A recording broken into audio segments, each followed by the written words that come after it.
Bugün biz sizlə uşaqlarda aqressiya və həlli yollarından danışacağıq. Ümumiyyətlə, uşaq həyatın özüdür. Hər birimiz bilirik ki, uşaq olmuşuq. Yəni birdən-birə gəlib indiki yaşımıza çatmamışıq. Əgər indi sizin 30 və ya 40 yaşınız varsa, içinizdə də bir dənə uşaq var. Əgər o uşaq hələ də aqressivdirsə, siz hansısa yaş etapında ilişib qalmısınız. Ümumiyyətlə, aqressiya özü davranış pozuntusunun əlamətidir. Ümumiyyətlə, davranış pozuntusu nədir? Əgər mənim istədiyim şeylər istədiyim şəkildə baş verə bilmirsə, demək ki, mən ona aqressiya və üsyan edirəm. Ümumiyyətlə uşaqlar deyəndə mən istəyirəm yazın, sizin əgər öz övladlarınız varsa, burada yazıb suallarınızı verə bilərsiniz və yaxud da mütəxəssissinizsə, mütəxəssis kimi suallarınızı verə bilərsiniz. Ümumiyyətlə uşaqlar hansı halda sizə görə aqressiv olur? Məsələn, götürək. Ümumiyyətlə aqressivlik. Baxın, mən bir etapa toxunmaq istəyirəm. Sizlə bu haqda danışım. Heç bir uşaq anadan olandan aqressiv doğulmur. Heç bir uşaq kaprisli doğulmur. Heç bir uşaq taxtabaş doğulmur. Nə bilim, axmaq doğulmur. Heç bir uşaq, nə bilim, sözə baxmayan, tərbiyəsiz doğulmur. Biz uşağımıza bu etiketləri vururuq və şuuraltını proqramlayırıq. Mən deyirəm ki, sən aqressivsən, sən yetərsizsən, sən dəyərsizsən, sən bunu səhv etdin, müqayisə edirəm, alçaldıram, sındırıram və mənim uşağımda əks olan bir şeylər neyniyir? Başlayır uşaq şəxsiyyəti onu qəbul etməyə və uşaq özünü ifadə edə bilməyəndə özünü ifadə etmə vasitəsini aqressiv şəkildə üzə vurur. Məsələn, bir var ki, mən duyğularımı rahat şəkildə ifadə edirəm. Bir də mən o qədər özümü anlaşılmaz hiss edirəm ki, anlaşılmadığıma görə də yəni aqressiv şəkildə reaksiya verirəm. İndi biz bu gün aqressiyadan danışacağıq. Görək ümumiyyətlə aqressiya nə deməkdir? Ümumiyyətlə aqressiya fərqli cür ola bilər. Bir var ki, sən sözlə kimisə təhqir edirsən, söyürsən. Bir var ki, jest mimika ilə vurursan, döyürsən. Bir var ki, hansısa əşyadan stolu götürüb başına çırpırsan, bıçaqla üstünə gedirsən. Bir də var şantaj edirsən, qəsb edirsən, evdən qaçırsan, məktəbə getmirsən. Ümumiyyətlə, mən tək uşaqlardan danışmıram. Mənim ən çox sevdiyim mövzu yeniyetmələrdir. Yeniyetmələrin psixologiyası çox maraqlıdır. Mən ümumiyyətlə həmişə uşaq da deyəndə yeniyetmə də nəzərdə tuturam. Hətta qeyd edək ki, böyük insanların da aqressiyası var. Yəni təkcə bizə elə gəlməsin ki, ancaq uşaqlar aqressiv olur. Xeyr. Sadəcə uşaqlıqda aqressivlik korreksiya olunmayanda gəlir bəlli bir yaşında özünü göstərir. Məsələn, görürsüz, deyirsiniz ki, 30 yaşı var və yaxud 50 yaşı var, özünü apara bilmir. İrişib qalıb hansısa yaşında və yaxud da ki 25 yaşı var, çox aqressivdir, özünü ifadə edə bilmir. Çünki daxilindəki uşaq hələ ordadır. Biz indi aqressiv davranışların kriteriyasını bildik ki, başqasına ziyan verirəmsə, şantaj edirəmsə, evdən qaçıramsa, məktəbə getmirəmsə, döyülmək üçün şərait yaradıramsa, insanlara, heyvanlara qarşı fiziki qəddar edirəmsə, yəni pişiyi gəlib təpikləyir. İti quyruğundan tutur, nə bilim, oynadır, kobud şəkildə desək, quyruğunu kəsir. Bax, bunlar da aqressiv davranış. Maşının gəlir təkərinə təpiyi vurur, daşı götürür, qonşunun şüşəsinə daşı atır. Bunlar da hansı aqressiv davranışlardır. Ümumiyyətlə, aqressiv davranışları olan uşaqlar, yəni burada yeniyetmələri də nəzərdə tuturam. Ümumiyyətlə 18 yaşa qədər, 18 yaş alt biz deyirik ki, bu şəxs artıq, yəni belə deyək də, müstəqil şəxs deyil, hələ valideyn himayəsində olan şəxsdir və plus bu şəxs nə sayılır? Plus bu şəxs, yəni davamlı dəstəyə ehtiyac duyan bir şəxs hesab olunur da, düzdürmü? Yəni mən uşaq da olsam, yeniyetmə də olsam, əgər məndə aqressiv meyarlar varsa, mən ətrafı özümə təhdid kimi qiymətləndirirəm. Sən ona məsəl üçün gəlib nə qədər qayda ilə izah eləsən də düz otur, sözə bax, bu cür rəftar elə, anatanın yaxşısı ola, görəcəksən ki, xeyr, o sənin davamlı əksini eləməyə çalışır. Çünki səni düşmən kimi görür. Ümumiyyətlə, üstünə qışqıraraq, vuraraq, döyərək, dava edərək əgər üzərinə gedirsənsə, o bilirsən nə düşünəcək? O fikirləşəcək və neqativ təsirə, avtomatik avtoreaksiya verəcək. Öz aqressiyasını ümumiyyətlə aqressiv davranış kimi qəbul etməyəcək. Deyəcək, yaxşı eləyirəm. Əlcəb eləyirəm. Əlimin içindən gəlir. Destruktiv davranışlara görə hətta ətrafını günahlandıracaq. Davamlı olaraq sən günahkarsan, sən etdin, sənə görə mən bu həddə gəldim, sənə görə mən 13 yaşında qız olaraq bütün oğlanlarla yazışıram. Sənə görə mən evdən qaçıram. Yeniyetmələrdə adətən valideynləri günahlandırmaq, məktəbi günahlandırmaq, hamını günahlandırmaq var. Məqsədli aqressiya zamanı günahkarlıq hissi ümumiyyətlə bunlarda olmur, çünki hələ uşaqdır, yeniyetmədir, ola bilmir. Ümumiyyətlə ən çətin vaqe örnəkləri aqressiv davranışdır və psixologiyada ən çətin belə deyək ki, case nümunəsi davranış pozuntusudur və onun korreksiyasıdır. Yəni bu mövzu çox böyük və psixologiyanın çox belə deyək ki, ana xəttini təşkil edir. Ümumiyyətlə aqressiv deyəndə biz ümumiyyətlə də belə deyək ki, aqressiv uşaqdan danışanda bu o deməkdir ki, uşaq aqressiv deyil. Uşağı bu həddə gətirib çatdıranlar var. Yəni siz düşünməyin ki, həmin mən gəlib dərman yazdıracağam uşağım xeyr. Xeyr, ümumiyyətlə müasir psixologiya və müasir dövr dərman farmakoloji dəstəyi qəbul etmir. Yəni dərmanla sən müəyyən duyğunu, düşüncəni çeyidə bilərsən, amma tam həll olmasa korreksiya getmir. Mən indi səbəblərdən danışacağam. Biraz sizə belə xırdaçılıq edirəm burada. Yəni qısa lakonik səbəblərini də qeyd edəcəm ki, niyə görə bu etapa gəlib çatır. Ümumiyyətlə biz doğulanda istəsək də istəməsək də bir ana və bir atadan oluruq, düzdürmü? Heç birimiz inkar edə bilmərik də, düzdürmü? Nə siz, nə mən. Hamımız bir kişidən və bir qadından olmuşuq. Biz dünyaya gələndə ya valideynlərimiz bizi böyüdür, ya biz kiminsə himayəsində oluruq, ya onlar rəhmətə gedir. Nəsə bir şəkildə yenə də biz bir qadın, bir kişi tərəfindən böyüdülürük. Ana atamız, nənə babamız, qohum-qonşu, internatda qalsaq belə kimsə bizim həyatımızda qadın və kişi olur. Düzdürmü? Razısınız bundan. Və bu qadın və kişinin hərəsinin də öz psixologiyası olur. Bunlar başlayır bizim həyatımıza nə etməyə? Yön verməyə. Sən beləsən, sən eləsən, bizə başlayır şuuraltı proqramlar yazmağa. Aha, biz qıcıqlanırıq, özümüzü inkar edirik və başlayırıq nə etməyə? Aqressiv şəkildə reaksiya verməyə. Ümumiyyətlə, valideynlərin qeyri-müəyyən davranışları, uşağı qorxu ilə yanaşması, hədələməsi, uşağı yoxa sayması, anidən çıxıb getməsi, tərk etməsi, fiziki və emosional olaraq orada olmaması nə yaradır? Uşaqda nə yaradır? Təbii ki, aqressiya, nevroloji çatışmamazlıqlar, dözümsüzlük, diqqət dağınıqlığı, zəif operativ yaddaş, yadda saxlama problemi. Bu da ola bilər. Özünə nəzarətin və özünə dərk səviyyəsinin aşağı olması, aqressiyaya müsbət yanaşırlar, hələ ki, aqressiya vasitəsilə öz dəyərlərini, güclərini hiss edirlər. Ümumiyyətlə, aqressiya sadəcə bir silah vasitəsi kimi istifadə edir həmin uşaqlar. Çünki düşünür ki, yalnız aqressiv olsam məni görəcəklər, isteriya çıxartsam məni eşidəcəklər. Mən öz duyğularımı sakit desəm, onsuz da mən qəbul olunmayacağam, onsuz da mən yox sayılacağam, onsuz da mən heç anlamayacaqlar və s. Ümumiyyətlə, siz qəbul edərsiniz ki, çoxumuz Sovet dövrünün ailələri ilə böyümüşük. O vaxt uşağı döyürdülər. Xəttkeşlə əlinə vururdular. Nə bilim, valideyn mütləq ki, döyürdü. Nə bilim, bu palas çırpa, milçə öldürənlə, damaşniklə, düzdürmü? Amma müasir 2000-ci il ailə quranlar, 2000-ci ildə ailə həyatı quranlar və bizim nəsildən olan, öz üzərində inkişaf edənlər nə edir? Bütün günü psixoloji kitablar oxuyur, kurslara yazılır, inkişaf proqramlarına qoşulur ki, mən özüm başa düşüm ki, ümumiyyətlə bu psixologiya nədir ki, mən necə birinci özümü sağaldım ki, sonra uşağımı sağaldım. Ümumiyyətlə, belə deyək ki, bir uşaqla işləyəndə, mən ümumiyyətlə uşaq və yeniyetmə psixologiya kursuna deyirəm, biz birbaşa uşaqla işləmirik, biz ana və ata ilə işləyirik. Çünki ana və ata özünü düzəltməsə, uşaq düzəlməyəcək. Elə bir fal, elə bir qüvvə, elə bir sehir, elə bir spiritallıq yoxdur ki, orada uşaq belə formalaşsın. Ümumiyyətlə, verbal biz dedik ki, sözlə. Söyür, cavab qaytarır, təhqir edir, fiziki vurmaqla. Özünə istiqamətlənmiş durur, özünə şillə vurur, başını divara çırpır, özünü yerə çırpır, ağlayır, istədiyini verməyəndə özünü öldürür, destruktiv qırır, dağıdır, hər yeri sökür, başqalarına istiqamətlənmiş, yəni günahlandırır, sən niyə belə etdin, sən niyə belə etdin, sənə görə oldu, başlayır panik pozuntu və s. Ümumiyyətlə, birinci əsas səbəb ailədir. O bayaq dediyim etap, ailə. Ailə məni bu həddə gətirib çıxarır. Mən doğulanda belə doğulmamışdım ki, mən doğulanda etiketsiz idim, təmiz idim, pürüzsüz idim, yəni olduğum kimi idim, düzdürmü? Və mənim ailəm istəmsizcəsinə mən elə münasibət bəslədi ki, mən uşaq versiyamdan özümü olduğum kimi ifadə edə bilmədim. Çünki həmin an mən başa düşmürdüm ki, özümü dəyərsiz hiss etmək nədir, yetərsiz hiss etmək nədir, özümü ifadə edə bilməmək nə deməkdir və belə olan halda nə baş verdi? Mən aqressiya ilə dost oldum və böyüdüm. Məndən soruşdular, sən necə insansan? Mən dedim, mən aqressiv insanam. Halbuki mən aqressiv deyiləm. Sadəcə bu etiketi alnıma yapışdırdım. Ümumiyyətlə, əvvəldən psixologiya və şəxsi inkişafla maraqlananlar mənim danışdığım dili çox rahat başa düşəcəksiniz. Yox, əgər sonradan ilk dəfə də qoşulursunuzsa, ümumiyyətlə heç psixologiya haqqında anlayışınız yoxdursa, biraz sizə çətin gələ bilər ki, mən nə danışıram. Ailə, bir və ya iki valideynlə pis münasibət. Uşaqlar hiss edirlər ki, ailədə onlara heç bir işə yaramayan insan kimi baxırlar. Hisslərinə qarşı laqeydlik, uşaq özünə lazımı dəstəyi və marağı görmədikdə, uşaq üçün zidd tələblər qoyulduqda, çox vaxt valideyn uşaqlara nə edir? Daha çox zidd tələblər qoyur, qadağalar qoyur. Olmaz. Saat 9-dan sonra bayıra çıxma, qısa yubqa geyinmək olmaz, oğlanlarla danışmaq olmaz, yekə kişisən, mütləq ana dilini öyrənəcəksən. Deməli, uşağa zidd tələblərin qoyulması, yəni mən əslində istədiyim şeyi yox, valideynimin istədiyi şeyi hökmən yerinə yetirməliyəmmiş kimi hiss edirəmsə, mənim daxili aqressiyam öz içimdə bastırılır. Mən özümü olduğum kimi görə bilmirəm.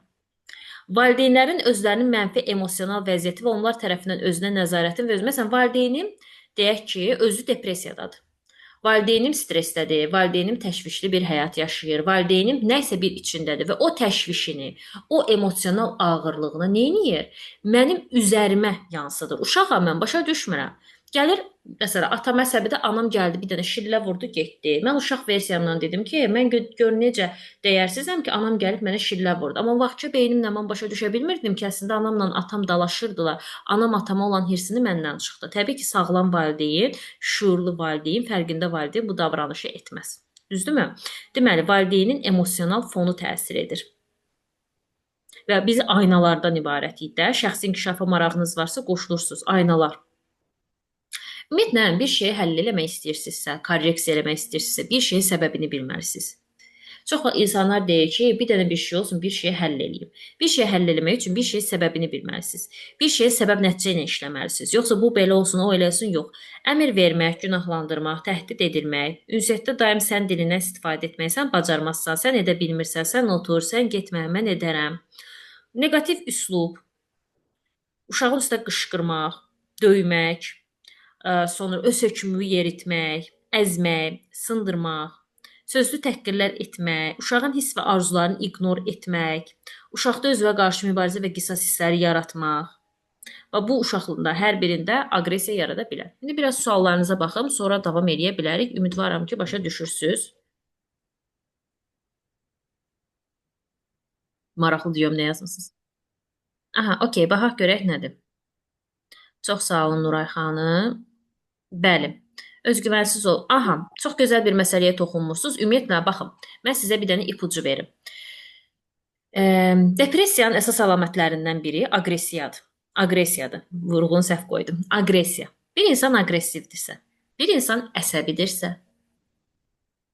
avtomatik nə olur? Depressiv bir vəziyyət müşahidə olunur. Çünki özünü hələ elə bil və özgüvənsiz rəftar etməyə çalışır. Düzdürmü? Gördünüz bir problemdən nə qədər çıxdı. Eynən 3 yaşından başlayaraq özünü göstərir və qabarıq şəkildə ifadə edir.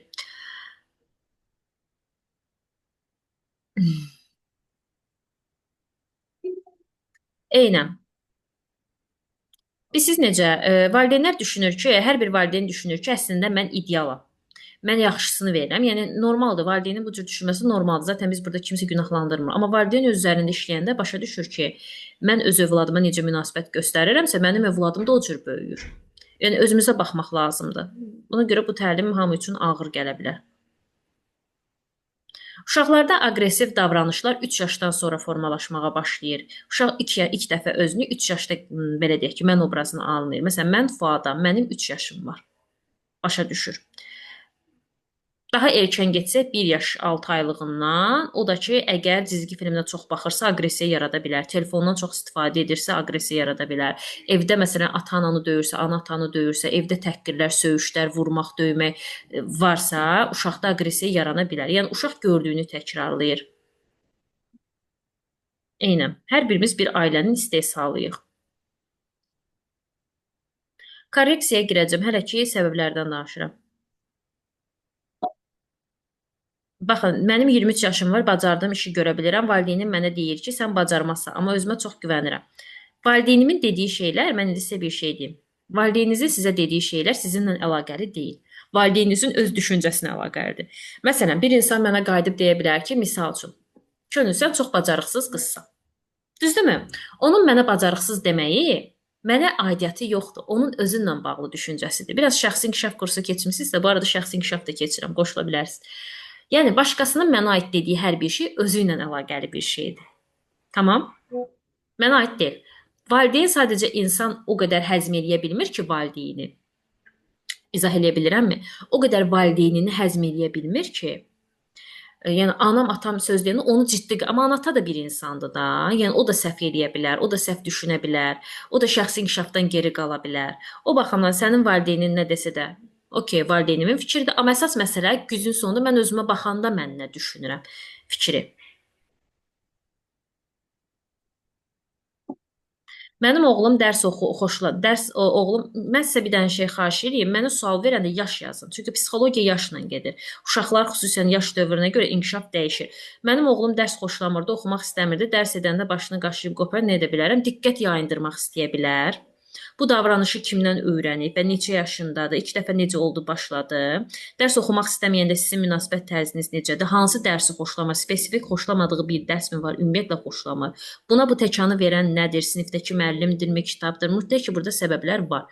Biraz çürük-çürükdür. Detala getməyəcək. Həm yeriməyə başlayır, o zaman böhran sizə baş verir. Qısqanma Edip və Elektra kompleksidir. Mən Zigmund, ümumiyyətlə mənim uşaq və yeniyetmə psixologiya kursum başlayır. Oktyabr ayı üçün nəzərdə tutub. Ümumiyyətlə hər ay mən uşaq və yeniyetmə psixologiya kursunu keçirəm. Detallı şəkildə təbii ki, orada işləyəcəyik. Yəni kim istəsə qoşula bilər. Orada biz ümumiyyətlə qısqanmaqdır, masturbasiya məsələlərini Zigmund Freudin yaş dövrlərinin etabında ayırırıq. Ümumiyyətlə bir uşaq əgər 3 yaşında uşaq qısqanmağı bilmir. Sadəcə həmin uşaq yəqin ki, fərqli bir münasibət modelinə, valideyninin belə deyək ki, rəftarına məruz qalır ki, uşaq orada özünü ifadə vasitəsi kimi qısqanmağı seçir. Yəni orada situasiya dəyişə bilər. Uşaq yoxsa orada başa düşmür ki, mən qısqanıram. İndiki Gəncənin uşaqla əvvəlki ünsiyyət qurumu doğulduğu gündən uşaq odasında tək yatsıdırılır, kəsir, sevgidən uzaqlaşdırır, əksinə. Məqsəd bilirsiniz nədir? Məqsəd odur ki, biz başa düşək ki, niyə bu yaranır. Okay, mən suallarınızı oxuyacağam. Mən qayıdım öz mövzuma danışım. Aha, bu hissədən danışdıq. Daha sonra görürsünüz, sizin üçün slaytda hazırlamışam ki, daha rahat şəkildə başa düşəsiniz.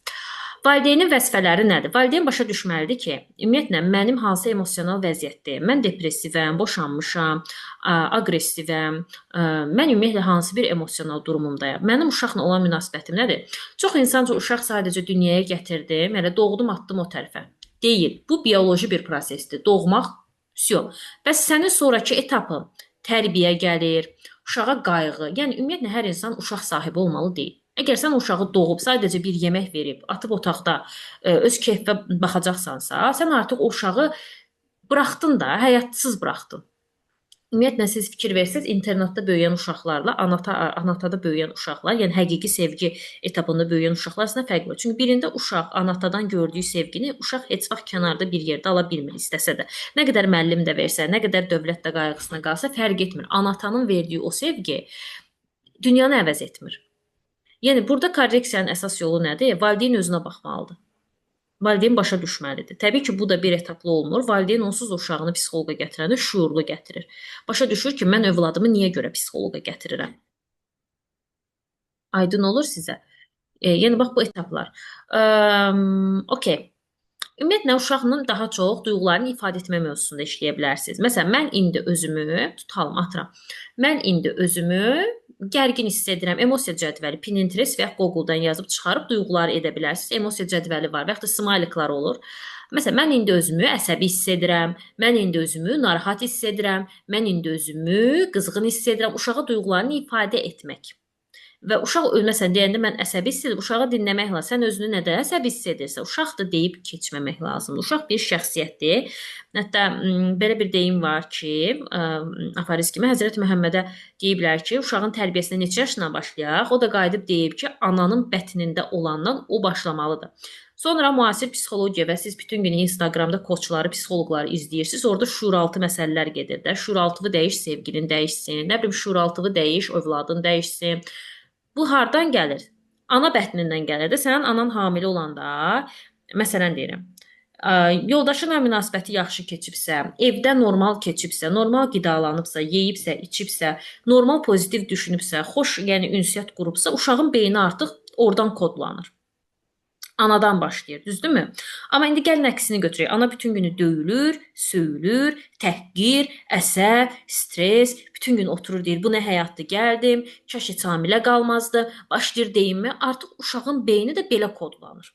Uşaq günahkardır? Yox. Ana günahkardır? Yox. Yəni onu demək istəyirəm ki, hamilə qalanda belə düşünüb hamilə qalmaq lazımdır. Çünki sən bətninə uşaq salandan sonra sən onu artıq şuurlu proqramla, sonrakı şuuraltı proqramlama neçə yaş başlayır? Görürsüz neçə yaş götürülür? 0-11 yaş, 0-6 yaş.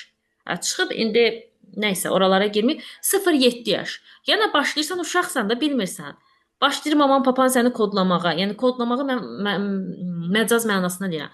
Başlayır sözlər deyir, tərqinlər deyir. Başlayırsan sən onların dediyini inanmağa. Sənə deyirlərsə ki, bax, sən qəşəng uşaqsan, sən əlaçısan, səni tərifləyirlərsə, sən uşaq versiyanla inanırsan ki, mən yetərliyəm, mən dəyərliyəm, mən sevilirəm, bunu qəbul et. Amma səni əzirlərsə, sən heç kimsən, gör kimin övladısan, gör kimdən əmələ gəlmisən, gör sənin atan kimdir, sən filankəsən, təhqir ittiham edirsə, sən özünü aşağı dəyərləndirsən, istəmsizcəsinə baş verir bu. Sən həmin vaxt şuurlu seçə bilmirsən.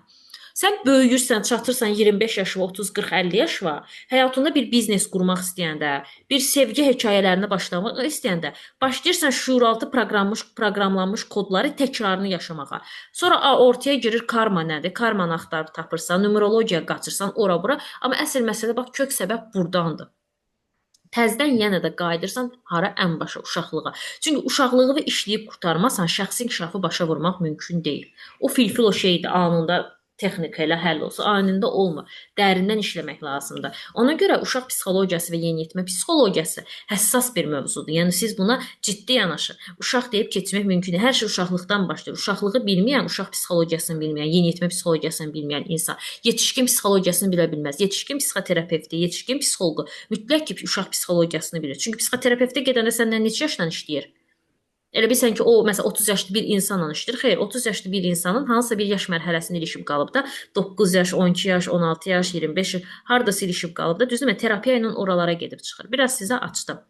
Deməli, uşağın duyğularını ifadə etməsi və uşağı dinləməsi, uşağın davranışında yaxşı məqsədlər güdmək, pozitiv davran. Valideyn özünə nəzər, məsələn, ata da bütün günü içib gəlir. Uşaq nümunə götürür. Ana da bütün günü, məsəl üçün, evə gec gəlir, müxtəlif kişilərlə görüşür. Yəni valideyn olmalıdır. Bir də valideynlərdə nəyi sevmirəm? Valideyn qayıdır ki, mən övladımla deyir elə danışıram, mən onun dostuyam. Ana ilə övlad dost olmur. Ananın ana yeri var, dostun dost yeri var. Ana dostdan duracadır. Yerinə görə dost ola bilərsiniz, yerinə görə valideyn olmalısınız. Çox vaxt valideyn bu incə bariyeri qorumur deyə uşaq sonradan onun türkün məsələ başına çıxır. Deyir, mənim uşağım istədiyini mənə elətdirməyə çalışır. Niyə? Çünki sən o bariyeri qorumursan. Yəni, əslində, mən düşünürəm, noyabr ayında valideynlik məktəbi edeyim. Əgər alınsam, valideynlik məktəbi, orada sırf şuuraltı olaraq işləmək ki, yəni biz anatamızın başa düşək də. Yəni, əvvəllər işləmişəm bu mövzuda. Səninlə terapiya, sxem terapiya, sevgi marafonu. İndi də düzdür, 10 oktyabr başlayacaq olan münasibətli uğursuzluq sxemlərində toxunacaq. Amma noyabr ayında da ayrıca bir layihə eləməyə düşünürəm. Valideynlik məktəbi. Bu mövzuya toxunmaq istəyirəm. Biz başa düşək ki, biz kimlənik, nədənik, biz hansı davranış biçimindən böyümüş. Uşaqlar hirsi qəbul olunan formada ifadə etmək öyrənməlidir. Ümumiyyətlə, əsəbin idarə olunmasıdır, duyğuların qəbuludur. Uşaq 3 yaşdan formalaşmağa başlayır. Əgər bir uşaq öz duyğusunu adlandıra bilmirsə, bir uşaq özünü ifadə edə bilmirsə, boğulub qalır, donub qalır. Buna nə deyirlər? Buna deyirlər donmuş hisslər. Sonra siz nə edirsiniz? Hansı yaş versiyanızda nə edirsiniz? Donmuş şəkildə o yaş versiyanızda qalmış olursunuz. Yəni siz ilişirsiniz o yaş versiyanızda.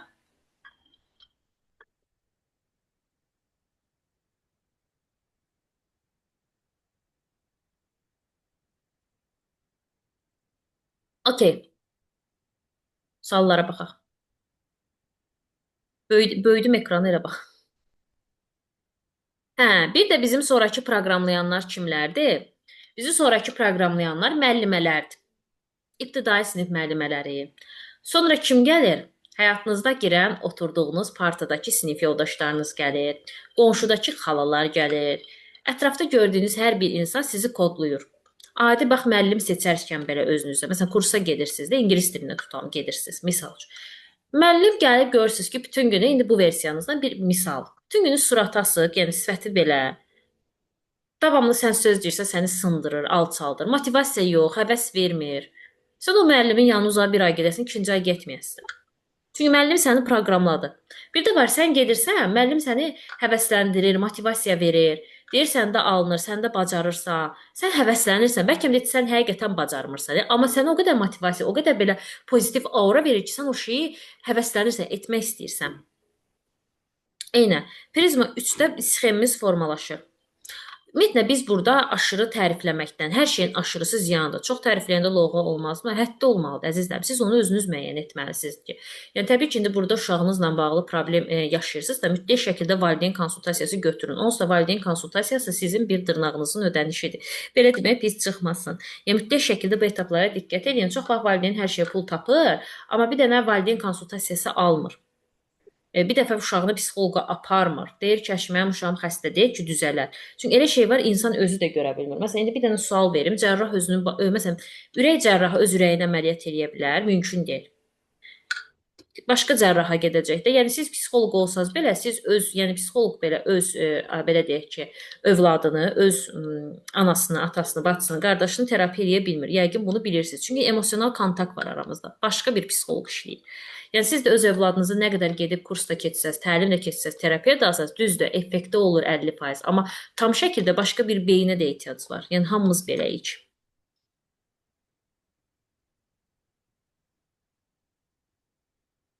Təbii ki, həmən versiya uşaq vaxtı travmalarla böyümüş insan. Bu ümumiyyətlə geniş bir mövzudur. Yəni ümumiyyətlə əgər bizim hansısa bir etapda ilişib qaldığımız bir yəni bizə görə travma adlandırdığımız bir şey varsa, bu özəl bir şeydir, düzdürmü? Hər bir insanın travması da özünə özəl olduğuna görə mütləq ki, o özəl olan hissiyə baxmaq lazımdır. Orada duyğularla işləmək lazımdır. Düşüncə biz istifadə edirik, daha doğrusu istifadə olunmalıdır koqnitiv davranış terapiyası əgər yetişkindən işləyirsinizsə.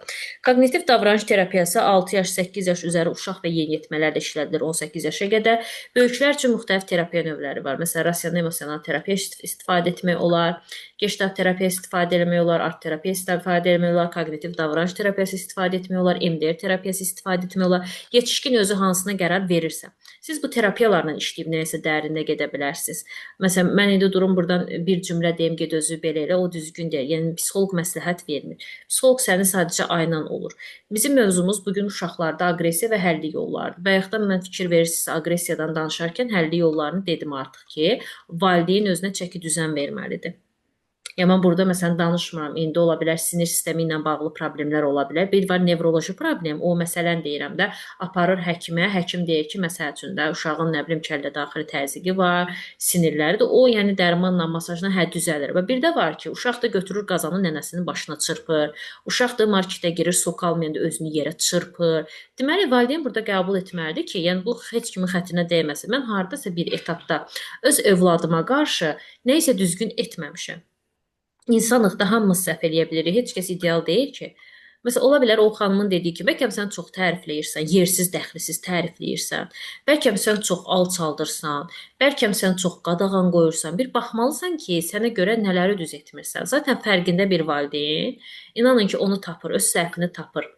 Ki mən harda nəyi dozanı çox, yəni qaçırıram da. O dozanı balanslayanda balanslaşmış olur. Bir də nəzərə almaq lazımdır ki, uşaq da bir şəxsiyyətdir də. Məsələn, onun da seçimləri var. Biz təbii ki, ideal valideyn ola bilmərik. Bacardığımız ən yaxşı valideyn olmağa çalışırıq da, düzdürmü?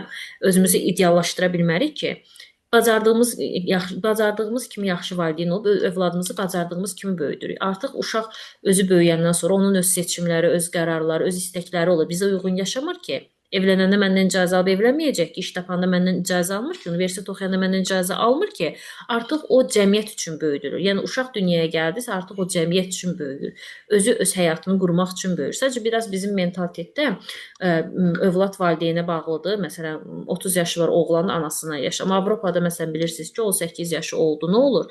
Məsələn, çıxır gedir müstəqil həyatını qurur. 23 yaşı var, ürəyi istəyir, evlənir. Yəni oturub fikirləşmir ki, məsəl üçün yox, filan işi də həll edim. Yəni ürəyi istəyirsə, rahatçılıq da. Düzdür, hər şeydə fərqlidir. Nuray xanım, siz psixoloqsuz. Ona görə savadlı psixoloqlara ehtiyac var. Yəni mütəxəssislərə ehtiyac var.